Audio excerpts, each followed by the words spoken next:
ekran barəsində çoxlu suallar gəlir. Uşaqlar sındırır, neyniyək, dəyişək, yoxsa təzə televizor alam. Mən belə deyim, əgər sizdə Çin televizorudirsa, Shivaki, Artel, GVC, Toshiba, onun mənası yoxdur ekranı dəyişməyə. Ekranın qiyməti 50 manat aşağıdır. Məsələn, 80 santimetrlik televizor 32 inçdə. 200 manat biz onun ekranını dəyişirik. Belə satışda 250 manatdır. Hər aptavoyu tapsanız biraz da aşağı ala bilərsiniz. Biz qoyduğumuz ekranlar orijinal, təmir olunmamış, refurbish olmayan LG və Samsung ekranlarıdır. Bu televizorları, bu ekranları bu televizorlara qoymaq mümkündür. Onsuz da onların üstündə bu ekranlar durur. Sadəcə qreydi aşağı, yəni təmir olunmuşlar durur. Biz bunları LG-lər üçün, Samsung-lar üçün gətirmişik və 500 manatlıq televizorun ekranını 200 manata dəyişmək bu sərf eləyir.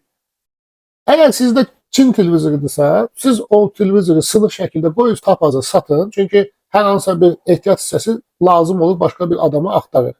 Bizə də rahat olar ki, məsələn, bizə plata lazımdır, Shivaki-nin hansısa, tapazdan baxdıq, aldıq, qoyduq, müştəriyə istifadə elədi. Sizə də daha sərf eləyər ki, gedib onun üstünə pulu qoyub təzə televizor almaq.